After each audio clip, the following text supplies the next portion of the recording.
Всем привет, дорогие зрители, подписчики, а также гости моего канала. Я сегодня хочу рассказать о таком агротехническом приеме, как прищипка винограда. Прищипка винограда в зависимости от различных фаз развития виноградного растения применяется для различных целей. В период цветения, чтобы лучше завязались грозди, чтобы лучше прошло период опыления. В период созревания, чтобы быстрее созревали наши ягоды, больше набрали сахара. Но сегодня речь пойдет о прищипке винограда в период вызревания виноградных лоз.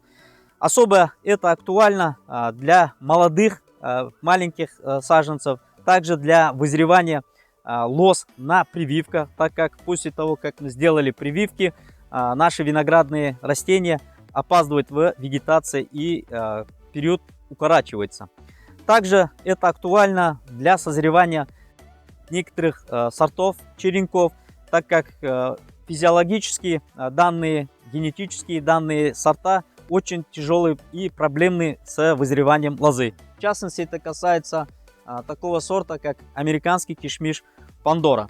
То есть у нее процессы вызревания лозы очень тяжело проходят. Помимо обработки калийными препаратами по листу, также нужно обязательно проводить и прищипку.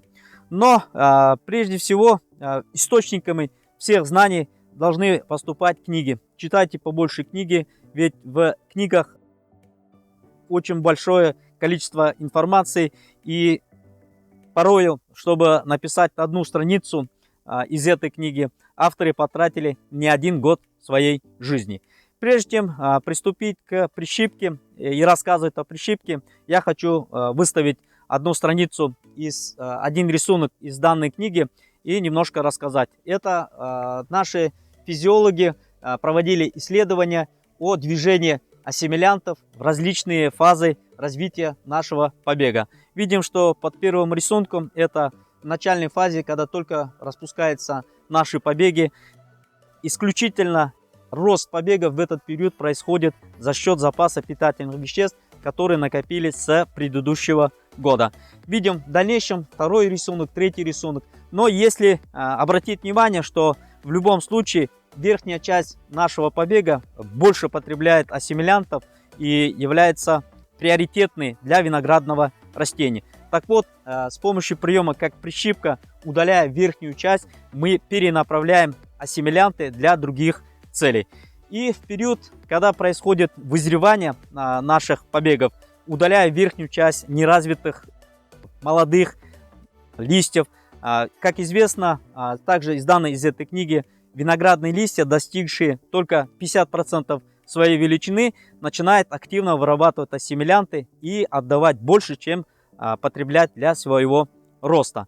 Также из данной книги по источнику, что самыми эффективными в вырабатывании ассимилянтов при помощи фотосинтеза являются хорошо развитые листья, достигшие 1-4 месяцев. То есть до 4 месяцев виноградные листья вырабатывают ассимилянты.